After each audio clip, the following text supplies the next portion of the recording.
do a PB in the middle of a training session at the end of it, after all that climbing, was, to me, the body will perform so much better later if you let it warm up properly. Mm-hmm. So if I'd have done that at the start of the session, I can guarantee you I would have got nowhere near that time or the power that I pushed. This podcast is brought to you by Triathlon Coaching, where we help triathletes and cyclists like you train smarter to race faster. I'm your host, Jordan Donnelly, and on my left is former Australian Ironman Champion and head coach of Triathlon Coaching, Gerard Donnelly.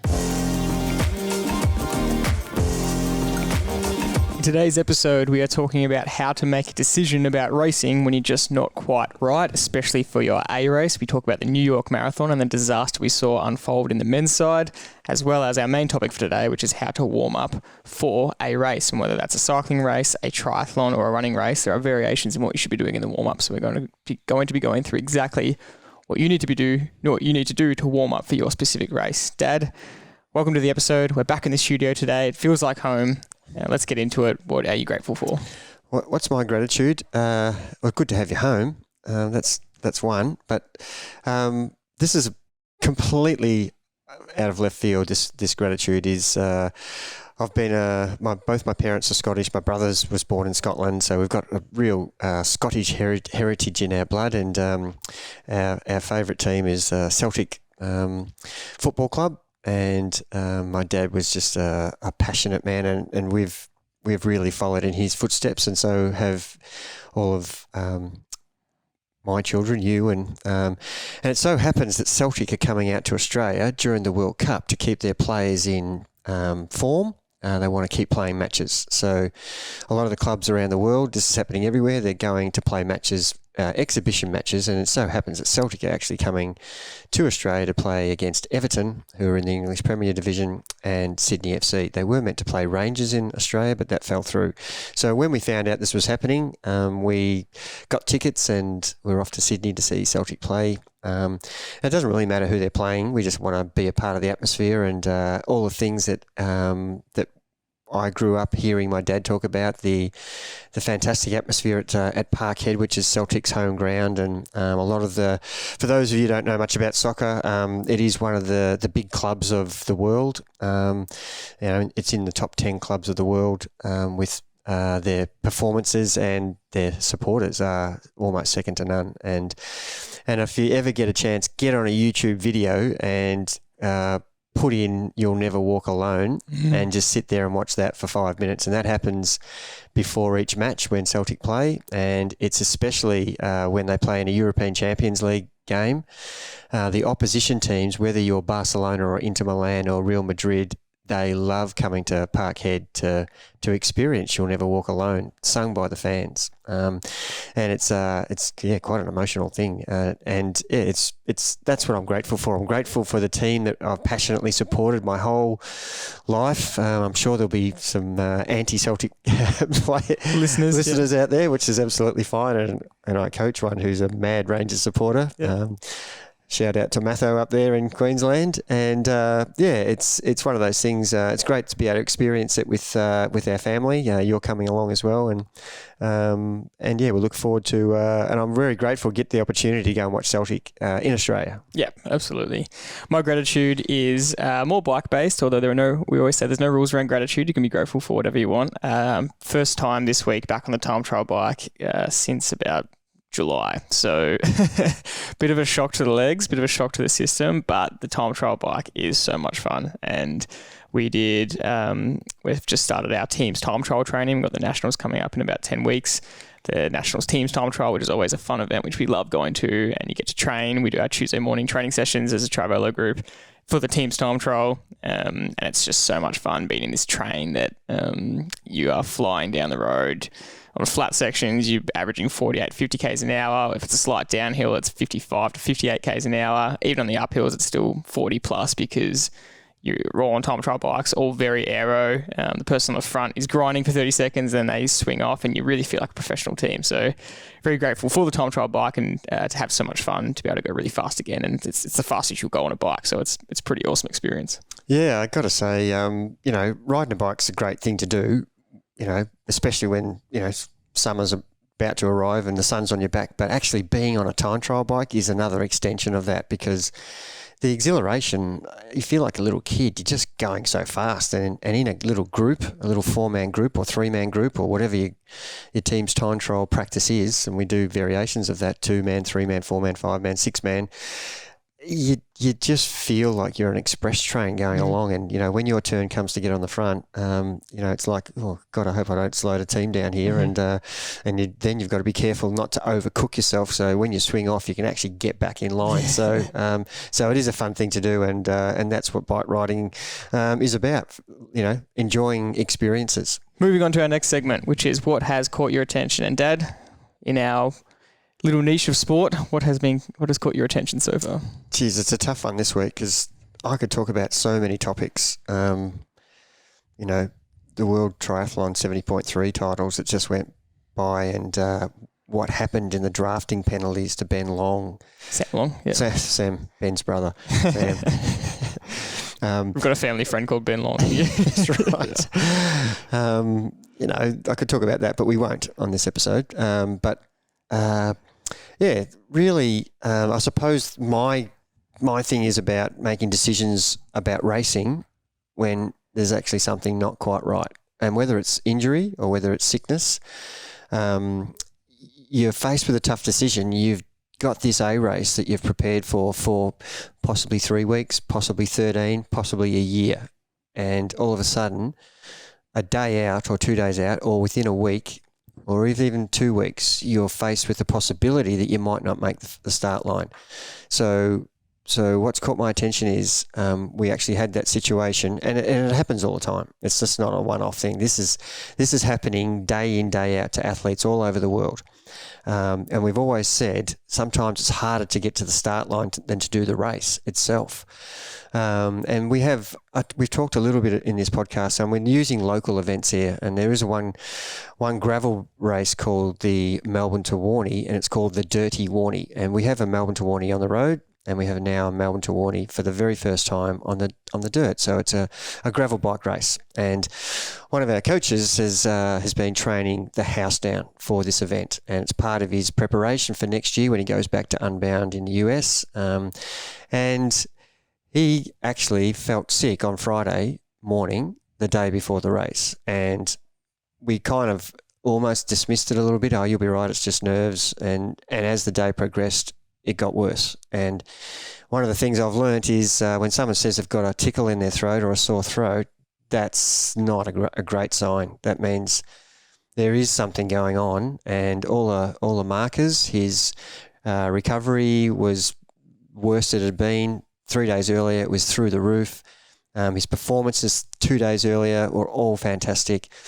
And then the day before, everything went the other way. His resting heart rate was up. His recovery data was as low as it's been. It was like he'd been not tapered. It was like he was in a heavy training block. And they're things that are really indicators that something's not quite right. So what's caught my attention about that? Well, what do you do? This is a great example for everybody to understand that, you have prepared for this one event, and you are in the form of your life, and you have to make a decision. Will I do the race, or will I do the right thing and give it a miss? And Nick even went to the extent of he was at the start in his kit on his bike warming up, still going, will I, won't I? And then eventually he's gone, no, I can't do this race. I'm definitely not quite right, and I will do a whole lot of bad things as a result of this. So coming to that decision was absolutely the right thing for him to do. And why was he still trying to do the event? That's kind of what I want to talk about, is because there's so many things you've done that have been so correct about the preparation, and you feel like you're letting yourself down. Because you're not going through with it. And it was his A race for this period. It was absolutely his A race, because his next race, is mid-summer in America, which is April, May, June, July. So it's a stepping stone for that season. And so there's so many reasons as to tell you should do it, because everything points towards I'm supposed to do this event. So really he's he's made the tough decision to step off his bike before he started. And when I spoke to him about 2 hours later, I just said, that is the best decision you've made in all the time I've known you. That was so tough for you to do that. And, we can say he could have done this or he could have done that in the race, but, from the positions that he knows the people he's against, he would have been right up there. And you'll never know where someone's going to finish, so you can't predict that, and you can't say that, I would have finished this place. That's just never going to be true. You never know what's going to happen in the race. But the point I'm making is 2 days later, his wife got COVID and he's still sick. And he didn't do the race, and he's actually, got worse as Saturday, Sunday. But even Saturday during the race and seeing the results, he's saying, oh, maybe I could have done it. But, I'm sitting there going, no, you've done the right thing. You've absolutely made the right decision. There's so many reasons why that's a good decision. If you had have done the race, let's look at that scenario. If you had have done the race, tell me what your performance would have been like. What did you feel out of 10? Did you feel 6 or 7 or 8 or 9 out of 10? He said, I felt, 5, 6, 7. I said, well, all the stuff we know, and you know that yourself as a coach, is if you feel 6, 7, 8 out of 10, that's the only level you can go to without really falling in a hole. So would you be happy with the result if you went into that race racing at 70% of your FTP or 60% of your 8 or 9 hour, because the ride went for 8 hours. So it's a 238k gravel bike race, which the winners did, around the 7-8 hour mark. So that's the one thing that makes you feel better is, well, I couldn't have competed at that level. And if I did, what would happen? Well, I would say you would be worse. You would be sicker for longer. And if you actually put your body under strain when there's something actually going wrong inside your own immune system, and I've experienced this just recently, then you will actually take longer to recover from this, and you could stay sick for longer. Mm-hmm. So there's two things. Your recovery is shocking, and it could take you 4 weeks to get over that stress that you put yourself under, that load, and it's not like it's an hour and a half crit race. It's it's up there with the hardest thing you'll do on a bike. Guys are really struggling who are fully fit and healthy by the end, Yeah. So there's so many negative outcomes that can happen. Plus mentally, you would feel like you haven't achieved anyway because you finished well down the field because you can't perform. Yep. So they're the things you need to think about when you're making those decisions. Yep. And Nick's made that decision, understanding all those things. What are the positives? Well, the positives are he'll only be sick for this small amount of time. He will be better within 7 days maybe instead of 3 weeks. His recovery back into riding, he hasn't got an 8 hour race under his belt. So he's, even though he wanted to do that race, we had a schedule that meant he had to recover from that race before we started some easy training. And once he's now healthy, we can start the hard training straight away.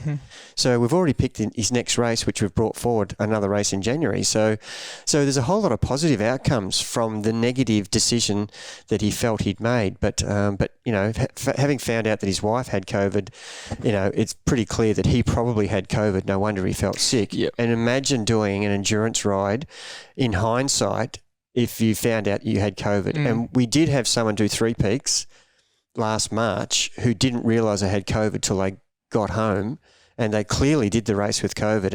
And that really has knocked him around for months afterwards. He's had good recovery period, started to train. As soon as we put intensity into his training, he's got sick again. And we don't know a lot about long COVID, but I feel that if you didn't know accidentally that you had COVID and you competed, it's not your fault. But the long-term effects of that I've seen since March. He has really had a roller coaster ride. And had he known he had COVID, he would not have done that event, and he possibly would not be in this situation 6 months later where we're still worried about giving him intensity because it might actually get him sick again. This is really what's caught my attention. I really want to get it out there. So people can, sure, feel sad and disappointed, but imagine how sad and disappointed you would be if for 6 months you actually can't compete properly for one race. There will be another race. There's always another race. there's an example I want to bring up and get your thoughts on, and that's the Kona World Champs recently, Braden Curry, who was one of the favourites for the race. He came second at the World Champs in St. George earlier this year, or third, sorry, and he wanted to go better and win, and all his preparation was going towards Kona. He missed all the PTO races, all the lead-up races. He went to Hawaii early. And I'm just building this context because this for him was his, and for World Champs for anyone, is their golden race. But for him specifically, he decided to forego any payments from PTO races, which the triathletes get paid really well. And he was putting all his eggs in the Kona basket. And then he got sick the week of Kona. And he went a different route. He started to come good again the last couple of days and decided to race. And he put a thing up saying that he was really unsure. Did he want to aim for a DNS, did not start, or a DNF, did not finish? Would he rather start and then not be able to finish, or would he rather just not start? And for him, because it was Kona, because it's the World Champs, he decided to start and hope for a miracle. Halfway through the bike, he gets off. His team picks him up in a car. Devastating feeling. And in that sense, he went a little bit of a different route. Same concept, though. It's an Ironman. It can really ruin your body. Thoughts on that? Yeah, and I totally understand his thought process, and I myself have done exactly the same thing and had a disastrous outcome. And that's the message that I want to prevent people from making the same mistakes. You can make that decision to have a crack, and that's admirable, but it's actually foolish. And I'm not criticising him as a person. I'm just criticising his decision. And you have to experience it yourself once, because he'll never do that again. He'll never start a race ever again, because he now knows from first-hand experience the outcome. So that tells you what Nick did was really mature decision. And I'm really rapt, and I've told him, great decision, and it's a great example of how you understand as a coach. You've had to have this argument with yourself, and you've made the right decision, and you won't live to regret this. Whereas I'm not sure how much it's affect Curry's future, but hopefully it hasn't had too much of an impact. But the result was the same, wasn't it? To a degree, I will defend his decision a little bit. I think that based on when he pulled out and what he said about it, was that once he realised he couldn't push the power numbers, he basically called it then. He didn't push his body beyond that. But my question, Jordan, would be, what did he think, being sick, he could still be 100%? I think he was just hoping for a miracle. I think he was, but logic says... Yeah, exactly. If you're still not 100%, why would you think you can perform at 100% of your ability? And again, I don't know the insights. In that position, I would think if there's a 1% chance that I just suddenly come good and I get on the bike and I can hit my numbers, unbelievable. I absolutely understand that as well, because I have done that mistake. So I'm not sitting here saying I didn't do that. The only reason why I'm so adamant about it is because I did do that, and I haven't done it since. And every time I think about it, before that, I would say, oh yeah, I'll have a crack. That would be my attitude. I would have the same attitude. I've trained for this. Doesn't matter how I'm feeling. I want to be in it because I'm competitive and I want to see what's going to happen. And I did it. And I performed shocking. And the result was just the worst outcome. And I still think about that result as and in hindsight, I said this to Nick, people will be saying, just see how you go. And you go, oh yeah, that's a good idea. And then when they ask you how you went, and you went, I went terrible, they'd say, oh, well, how come? You said, oh, because I was sick. And you know what they say? Why did you start? Yeah, exactly. The same people who said have a go, and then they're saying, why did you start? Yeah. So it's like, you can't win with this, so you've really got to bite the bullet, and, it's a tough decision. But that's what's caught my attention for this. Yeah, no, that's great. Moving on, what has caught my attention, and again, we could talk about the 70.3 World Champs, honourable mentions to Taylor Knibb, who just dominated the women's field, and Christian, who had his revenge race. And that's remarkable in itself. Came back from Kona 3 weeks later. Gustav couldn't do it after winning Kona. Couldn't back it up. Christian has said on record that he tends to race better after racing more, and so that is incredible after racing at Kona. Well, I just think we need to put an asterisk here. He is a one-off. Yeah. So don't try and emulate. It's like one of those things, don't do this at home. Because this is remarkable. Yeah. I don't think people understand how difficult Kona was, and he went deep, and he wasn't, when you're going that deep and and pushing yourself to try to perform better, to come back only 3 weeks later from the hardest race in the world at Kona. That is the hardest race in triathlon, without doubt. Utah's pretty hard as an Ironman as well, but it's just not the same as Kona. But for him to come out and dominate like he did and be challenged and still come out with the goods was pretty spectacular. Sorry. No, that's fine. We saw a lot of the Kona athletes who tried to back it up generally perform well, but just struggle to hit that top end, which you need to at a world championship. But what I wanted to talk about was the New York Marathon, which was ran over the weekend. And again, quick notable mention in the women's race, it was very, very close. I think it was 16 seconds between first and second, which is just so brutal at the end of a marathon. And the first three, and the next one was another 9 seconds back or something. And they were together until basically they got to Central Park, which is the last few K, and there's a little bit of an uphill rise with 2K to go, and then I think it's an underestimated brutal course. The New York Marathon, it has so much elevation. It's a late start, so it's always very hot if it's a hot day. So I just think anytime you're battling the last few K of a marathon, it's got to be the most brutal thing. You know, most people are from 30K just suffering to get through. Imagine having to race for a title at that point. Just crazy. Anyway, in the men's side, the Brazilian Daniel do Nascimento. I don't know how to... I really like your Spanish, Jordy. pronounce it. Well, it's Portuguese technically in Brazil. But he is a runner that has clocked a PB in the last 12 months of 2:04, which makes him the fastest non-African born runner of all time. And he went out in the first few K and bravely, courageously / naively, foolishly took off from the field, which doesn't usually bode well in a marathon. The front pack's together. Normally it's the front pack's together and everyone's running at the leader's pace who can run a 2:03 or a 2:05 or 2:08 depending on the course, and everyone just hangs on for as long as they can, and he took off in front of them. I love his confidence. And didn't just get a little bit clear. He got 100, 200, 300, 400 metres clear of them. 2 minutes clear at one point. I don't know if you knew that. Yeah. You ran a 1:01 half. Ran first 10K in sub 30. Yep. And a 1:01.22 half marathon. So on world record pace at New York, which is not a fast course in the heat.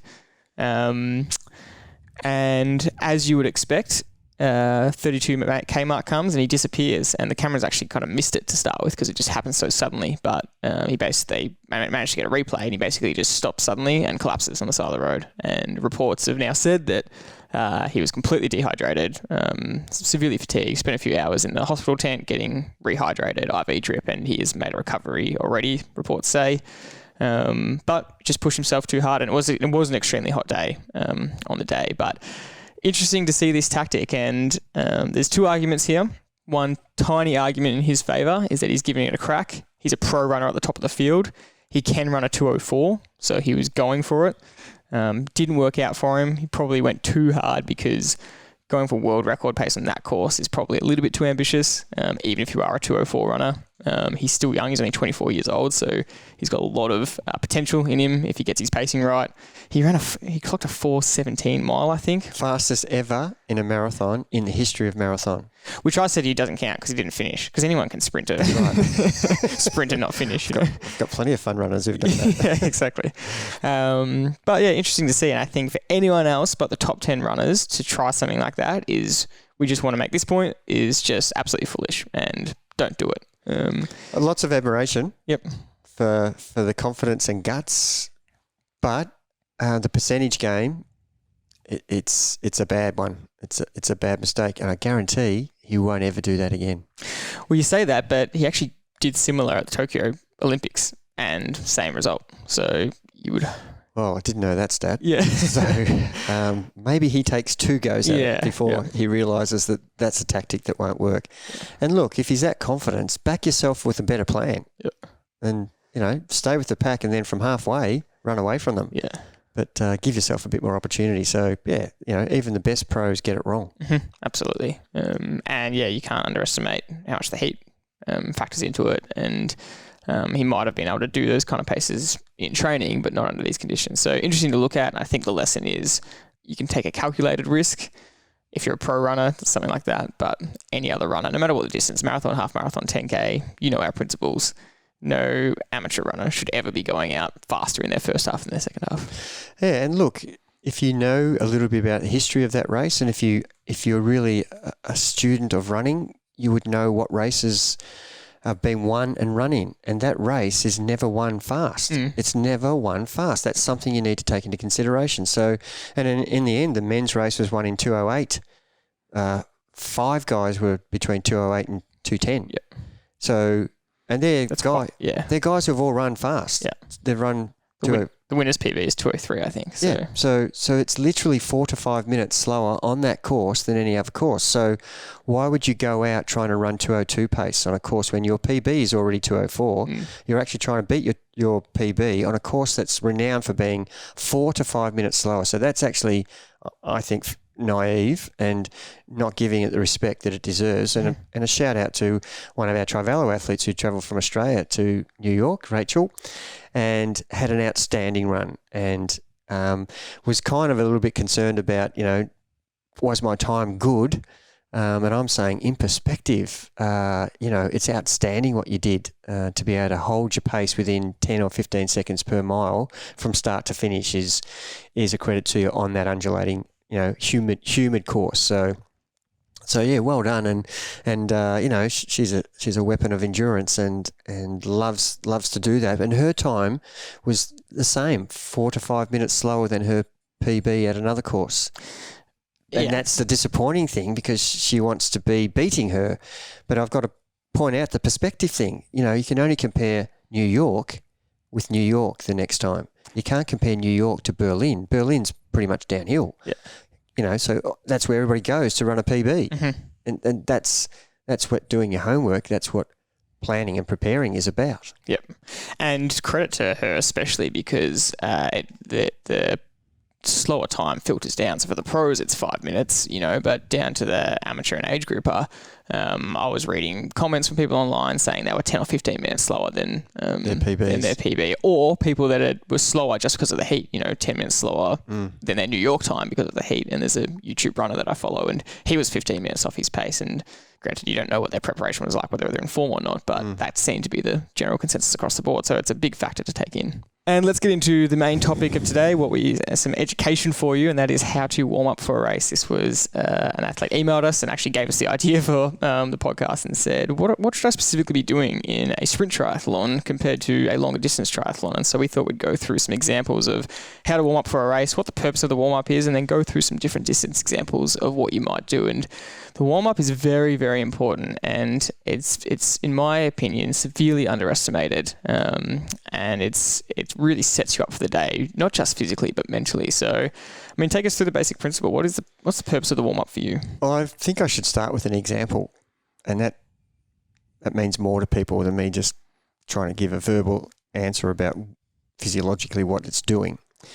Well, we can talk about that as well, but I use the example of a couple of the guys that we coach because of their time constraints. We have a Thursday night Zwift race, and it starts at 6:15 Melbourne time, PM, Thursday nights.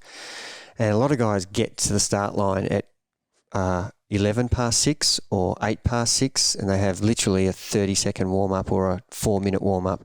And other people who've got the time from work starting at 5:30 if they're warm-up for 45 minutes. And the correlation between performance and warm-up is enormous. The people who have had time to warm up end up having a better result, and the people who are really short on time and just basically spend the first 5 minutes of the race trying to keep up because they actually are so not ready for the intensity, and it really mucks up their whole race. And if you keep doing that every week, you actually get better at it, which is kind of interesting. And some guys, that's what they do each week for the whole season, because they can't do anything about it. It's not intentional. It's to do with their work and time commitment. So they're not intentionally trying not to warm up. It's just that's what they're left with. But their body does adapt, which is quite interesting to me, that they actually eventually really use some tactics and technical ways to sit in early to see if they can warm up in the actual race, which is, it takes a little bit of talent to be able to do that. And if we pick a race that's got a hill straight away, then they're gone. Yeah. They have got no chance of riding at the intensity. Yeah. And then once 5 or 10 minutes is gone in the race, their legs come back. And you've had the experience yourself when you're starting a training session and you're thinking, my legs feel dead. How am I going to do this high intensity session? So you start by, negatively saying, I'll just have a go.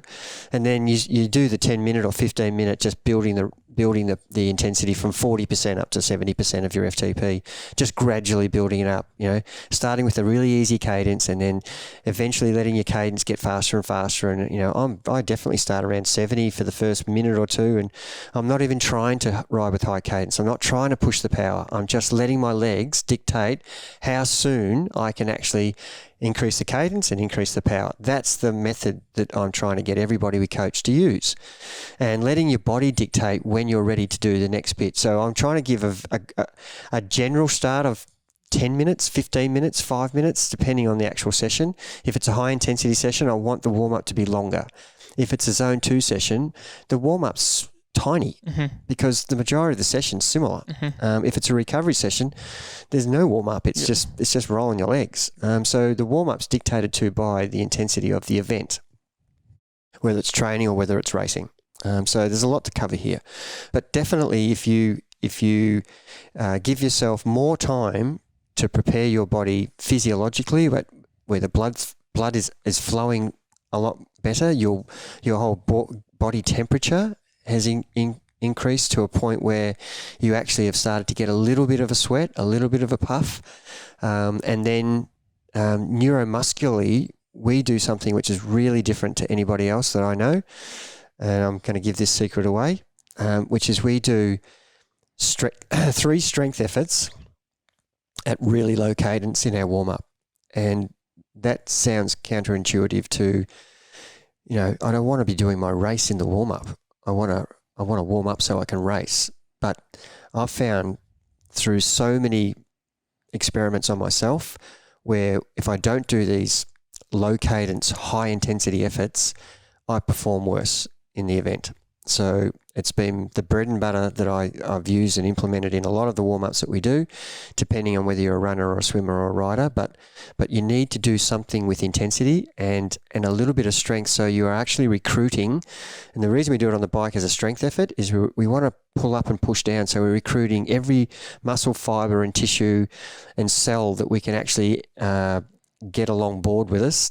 And that will actually feels like you're breaking the shackles in your legs. And it's a great analogy. It's exactly what it feels like. Yeah, and it feels like you've burst through, and all of a sudden, because we've done a little bit of a 10 or 15 minute building the power and the cadence, then we've done a little bit of a ramp where we've gone from 70 to 80 to 90 to 100, 110% for a couple of minutes each, and then we have a little bit of a rest. Then we do these 3 high intensity, low cadence efforts, and when you get to those, you actually know straight away if you're on song with the numbers there, your next main set, you're going to have a good one. And if you're not going well there, that's a decision where I'll go, well, I need to be at the bottom of the range today, my main set, because I'm not feeling it when I do these.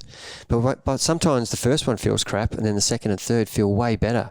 And you can't even push, and in my example for me, I'm trying to push 350 to 450 watts for that 30 seconds. So my first effort is barely 350, 360. I am struggling. And then have the minute and a half rest. And next thing you know, I'm doing 400 for the next 30 seconds. But it feels the same as 350. And then after I have my rest period, I do the next one. The effort feels like 350, but here I am doing 450.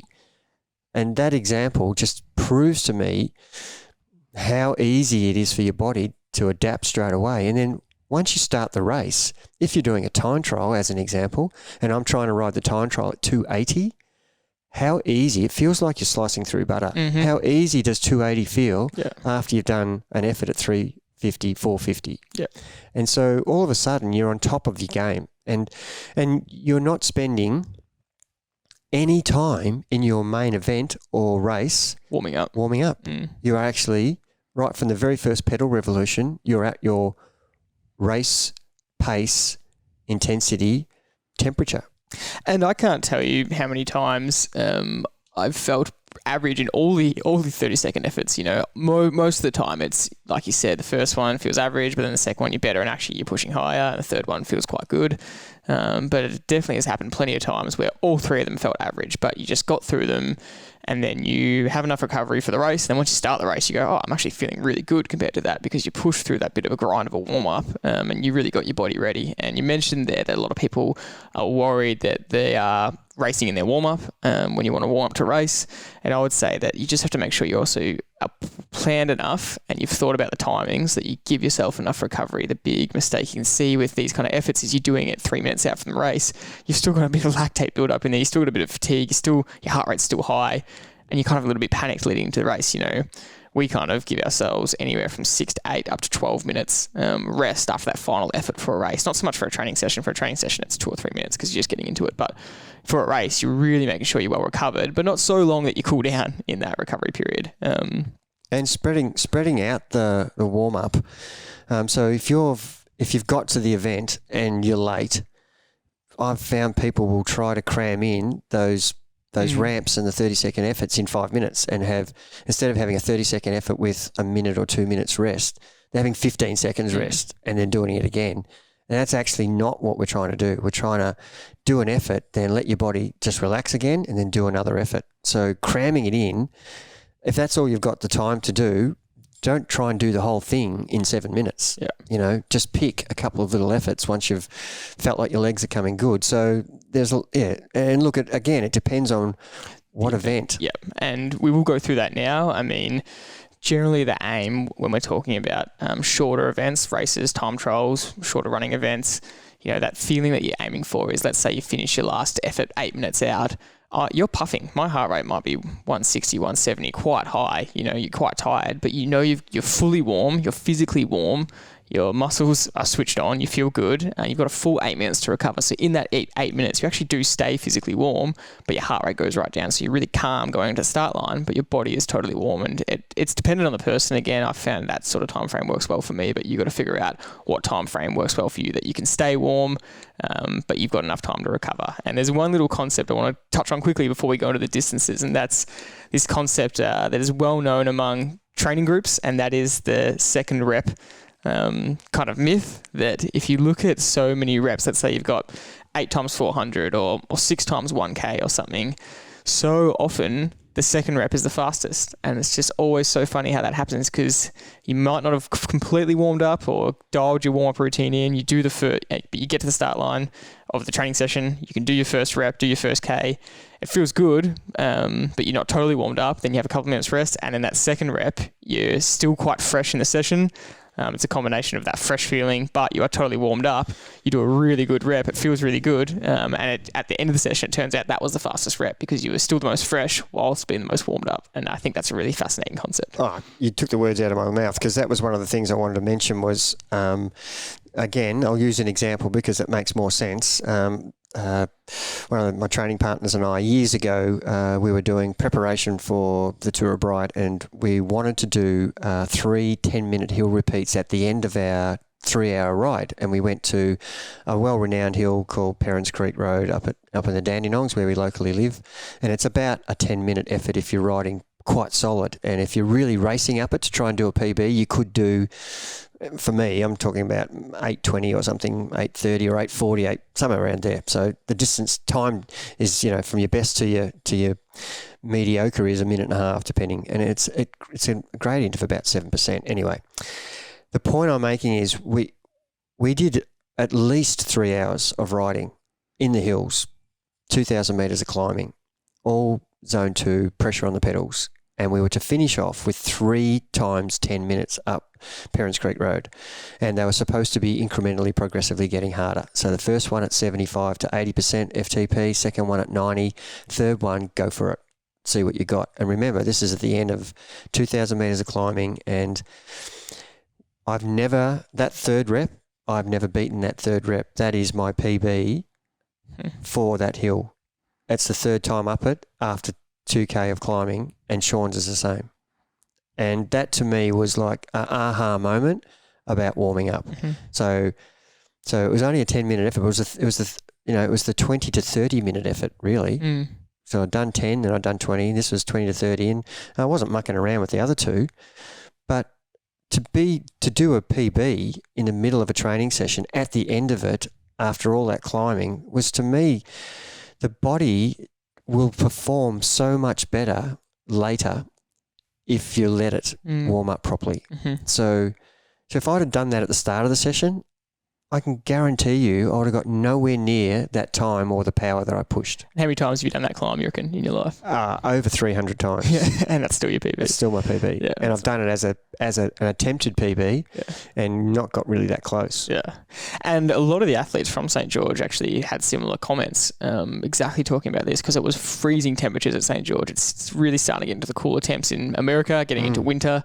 It snows in Utah a lot, and it was freezing, and they were all wearing, a bunch of them were wearing long sleeve tri-suits, calf sleeves, gloves.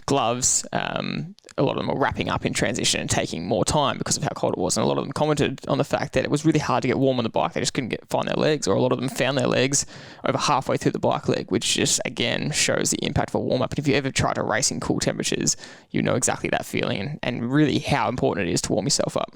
Yeah, it's a really great example you used, and it was interesting watching some of the athletes, their tactics. Should I get dressed? Should I not get dressed? Should I overdress? And Christian, because of his strength is his swim, so he wasted no time, didn't put any clothes on, basically just got out of transition, and he made up a minute and a half in transition, whereas everybody else was getting gloves and getting warm and doing the right thing, in my opinion.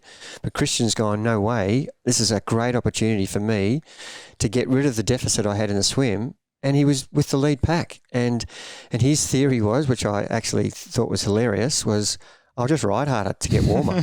And boy, that's exactly what he did. And again, don't copy what he does. This is not a good idea. Yet in the women's race, the winner put on a long sleeve cycling top over the top of her tri-suit, and yet I saw one of the other athletes wearing a bathing suit, and she said later she was freezing. All she had was a bathing suit on, and it would have definitely affected her performance for sure. And look, I know the people who were in the penalty box, they would have got cold standing there, and then trying to get warmed up again after standing there for 5 minutes when you've been sweating and hot.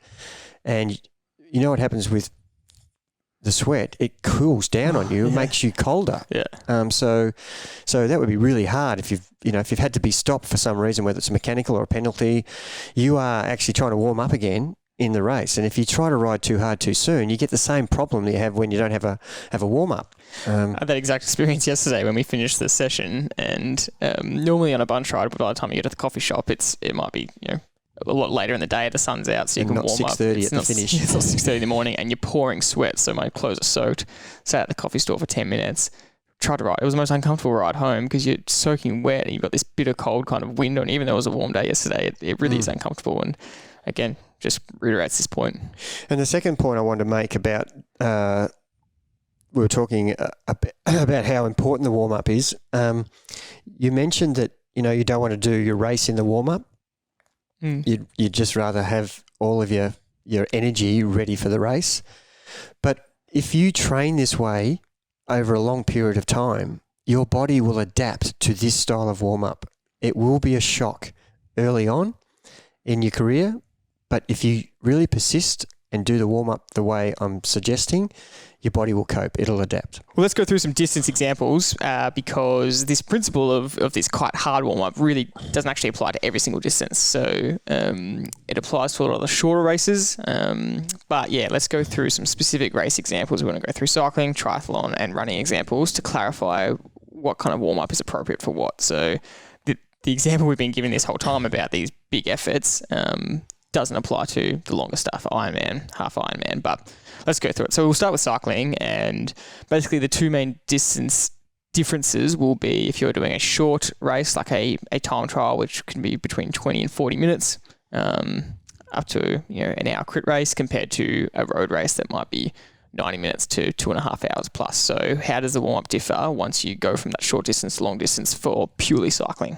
Yep, so your initial statement is 100% accurate. So the warm-up is dictated to by the time of the event. So if the event is 2 hours plus, then the warm-up all of a sudden becomes less significant, because one of the things we skipped over a little bit was, what is the purpose of the warm-up? The warm-up is to get your body ready for the expected intensity of the event. That's actually what the warm-up's meant to be doing. So if you're doing an Ironman, the expected intensity is around 60 to 70% all day. So you need to get your body to that state. If your activity that you're going to warm up for is a 5-minute pursuit on the track, or a 100-meter sprint, or an 800-meter, or a 20-minute time trial, your intensity is going to be at maximum for the duration of that event. So you need to be getting your body up to your maximum intensity. Mm-hmm. So if you can understand that concept, everything else will make sense. So from that point of view, the question is, the longer the event, the less warm-up we do. But how much warm-up should you still be doing? So taking the cycling, so if we're doing an endurance event such as a Grand Fondo, that might be 5 hours, 6 or 7 hours, or even 3 peaks, which could be 10 hours. If you had the opportunity, and because a lot of these events you need to line up in, that is a real issue with the warm-up, because you could warm up, and because there's 5,000 people in the event, or 500, it's important to get near the front so that you're not having to fight your way through traffic for the rest of the ride. So there's a lot of tactics going. So you need to actually warm up as close to your start time as possible and still be able to get near the front of the race to start with. How do you do that, and what should you do? Well, if I use the example of when you go to an event, you normally are in a hotel, and that is part of the preparation, is getting the hotel location as close as you can to the warm-up. So you've got the option of having a toilet right there, and you could have your stationary trainer in the room. So you could go and put your bike down at the start line, hang it over the fence near the start, if it's a Grand Fondo we're talking about. And every Grand Fondo has rails with advertising, shoot. And so you can just hang your handlebars over at the front. And this has been done many times, where if you walk from the back with your bike trying to go through people to get to the front, people will go, "What are you doing? I'm not letting you through. I've lined up for hours here. Why am I going to let you through?" But if you walk through without a bike to say, "Excuse me," people will let you pass. Yeah. And so therefore you go to where your bike's hanging over. So that enables you to go to the toilet as much as you want, because your location's right there, and you can jump on your trainer and get there 5 minutes before or 10 minutes before the start, been just rolling your legs over on the trainer. If you're doing a 10-hour event, you basically only need to roll your legs over and maybe do 1 or 2 efforts that have got some low cadence with high intensity. That's about all you need to do. So, 5 minutes of rolling your legs over and 1 or 2 little short efforts is fine for an endurance race. That's the difference between a long warm-up and a short warm-up. And so moving that theory into triathlon, because you've got, you're trying to be warm for the swim because that's what you're starting with, but you also want to have some legs in the ride and run. How do you warm up for a triathlon? And then that's the first question. And then specifically a sprint up to Olympic 70.3 endurance Ironman. Okay, so we work backwards because we just spoke about the endurance ride. So the endurance triathlon, which would be the Ironman or long course or half Ironman, the 3 things I like to ask people do. I don't make people do anything. I advise them to, if they can, park their car or get dropped off and ride a small section to the venue. Some races, your bike has to be in overnight, so that's impossible. So therefore, a good walk is still a good thing to do. And that's your 5 or 10 minutes of easy aerobic exercise. Whether you're riding a bike or whether you're running or swimming, doesn't matter. So as long as you can get 5 or 10 minutes of some movement, so you're actually getting the blood flow around your legs, and riding's a good way to do it, but walking is actually okay as well. Don't make that too long. So we only need 5 to 10 minutes of that. And then once you've got your bike and stuff set up and you're happy with everything, then you should go and do a little bit of a run with a couple of stride throughs. And that's about it, like 2 or 3 minutes with a couple of stride throughs with your other pair of shoes that aren't in the transition that you should have in your bag. We've had also the opportunity to have park close to an event, and you can have your trainer with another bike and just warm up that way. But you just need to be rolling your legs over it. And it does stop you from getting anxiety anyway with standing around. Again, very short time though is the key. Very short time. And then you need to get into the water, and if it's an Ironman or a 70.3, you need to swim for 2 or 3 minutes and then do 1 or 2 10 to 20 second efforts where you're actually huffing and puffing for 20 seconds or 30 seconds. And then give yourself 5 minutes between the end of that and the start of your swim. So it's a really low-key warm-up. It involves all 3 sports, but it's a really low-key one. So that you actually, by the time you get to the swim, you feel like you've done a little bit of a half-hour training session, which involved 3 sports. So we do the same method for each of the disciplines, whether it's Olympic distance, sprint, half Ironman or Ironman, but we change the intensity. So if I was doing, let's go the extreme from Ironman down to a super sprint. Which a sprint is still an hour and a half to some people, an hour for the winners. So it's 50 minutes to an hour. So we don't want to overdo it still, but we really want to know that when we swim, we're going to be swimming flat out. When we get on the bike, we're going to be riding at our best intensity, and when we get off, we want to run at our best 5K. So we want to, as I said before, the intensity of the event has to match the warm-up. So you would be wanting to warm up with some stride outs that reflect your 5K running pace with some, 400 metre, 30-second stride outs in that. So you would do 3 of those for a sprint with a, Sorry, not 400 metres each sprint. 400 metre pace, I meant to say, for 30 seconds. So 10, 20 or 30-second efforts at your 400 metre pace. So with a good break in between. And then you would jump in the water and do a little bit more swimming, maybe 4 or 5 minutes, and then you would do definitely 3 hard efforts at 30 seconds where you are sprinting like you are in the start of this race.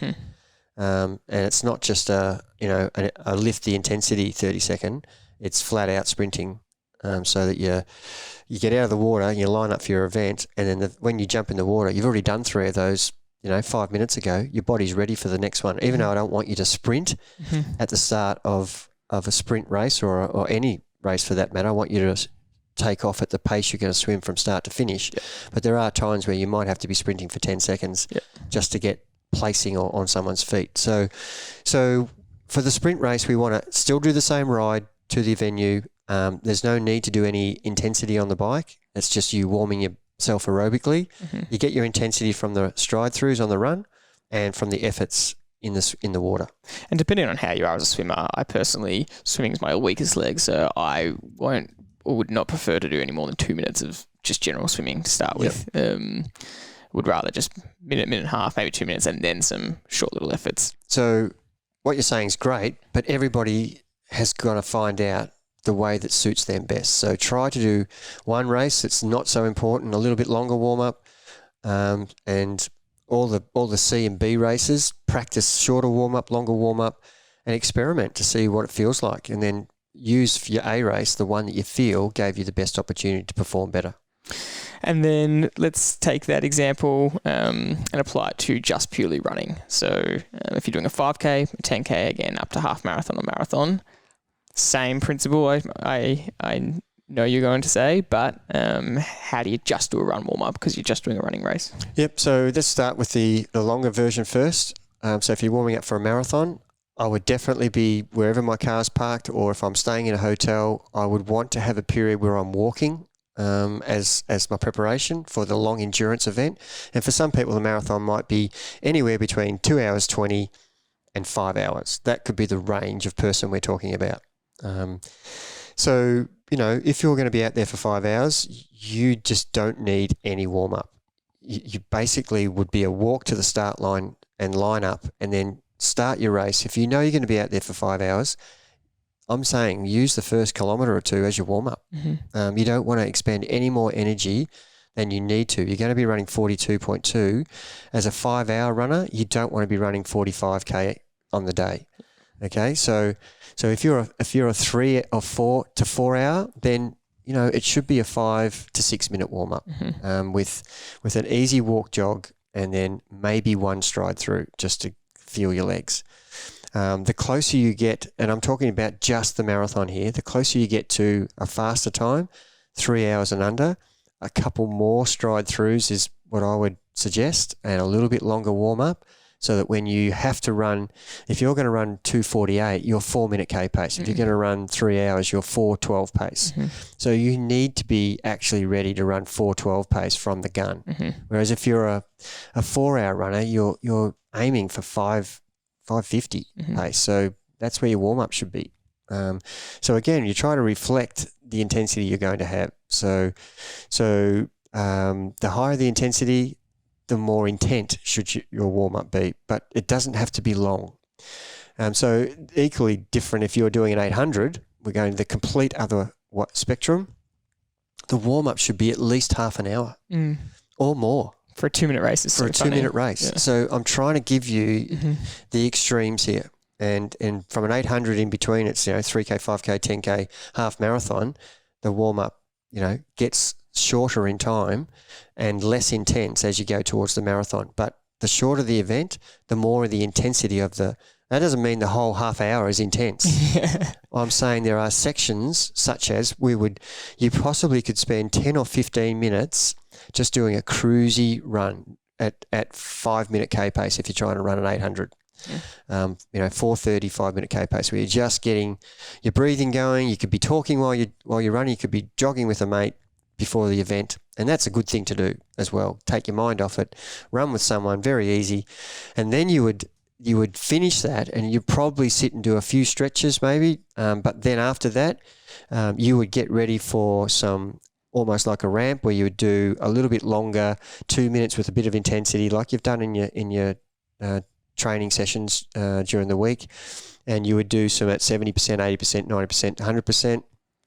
Some stride outs, and then you would do some proper efforts where you are really running hard, like you are going to feel at the start of this event in the 800.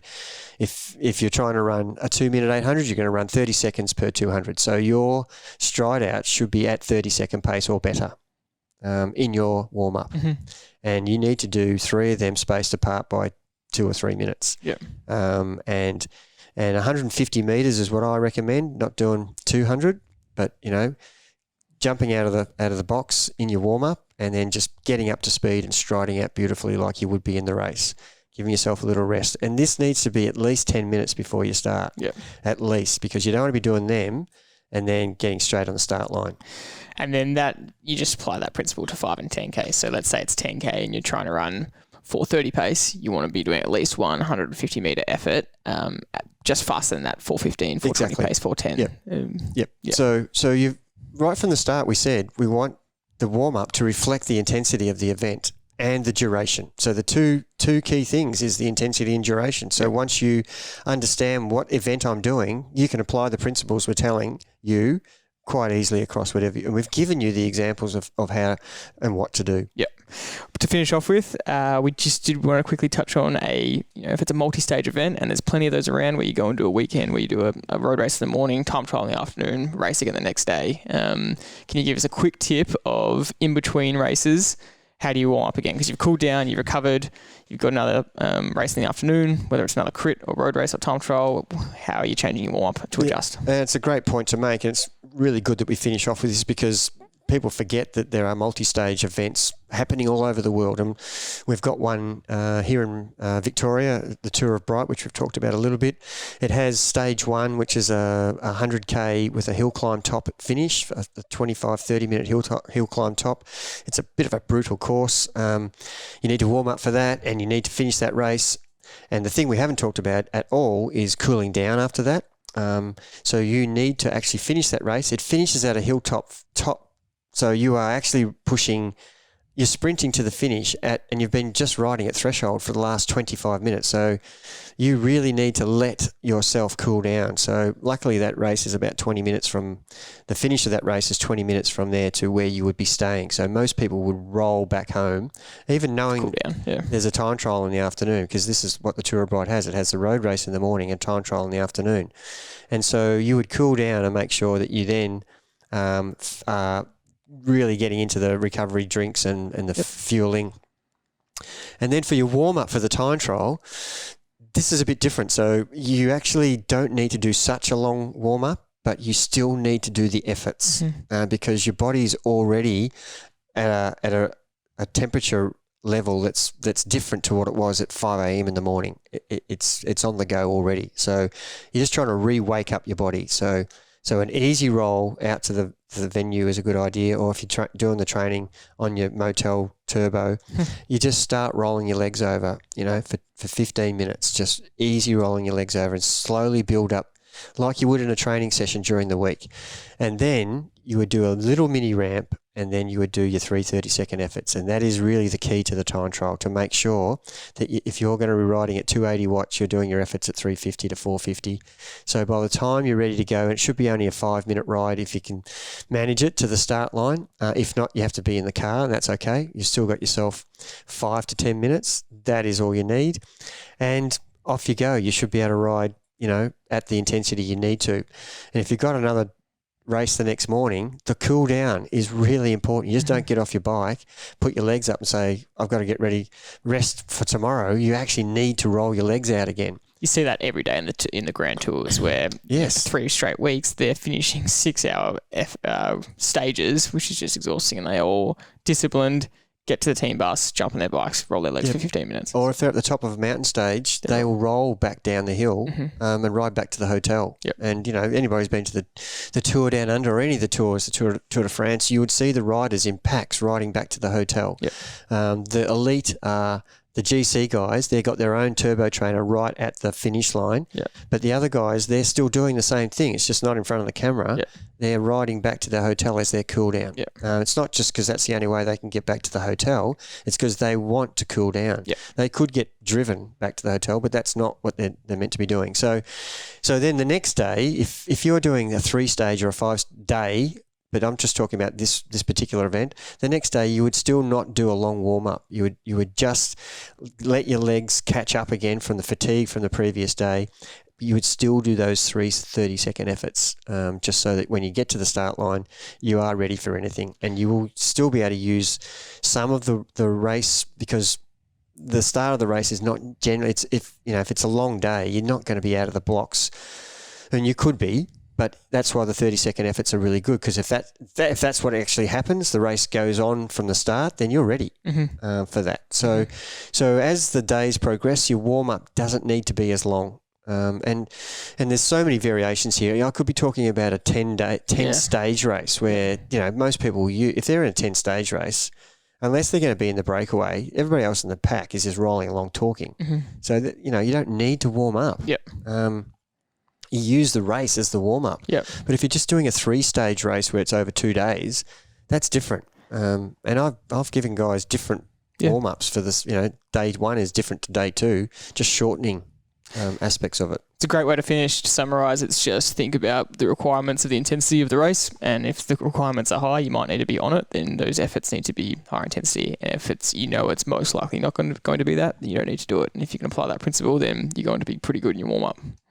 Yeah, and don't forget the intensity plus the duration is what's actually going to determine your warm-up. That's a great way to finish. Been a big episode, this one. Thanks as always for listening, and we hope to see you next time.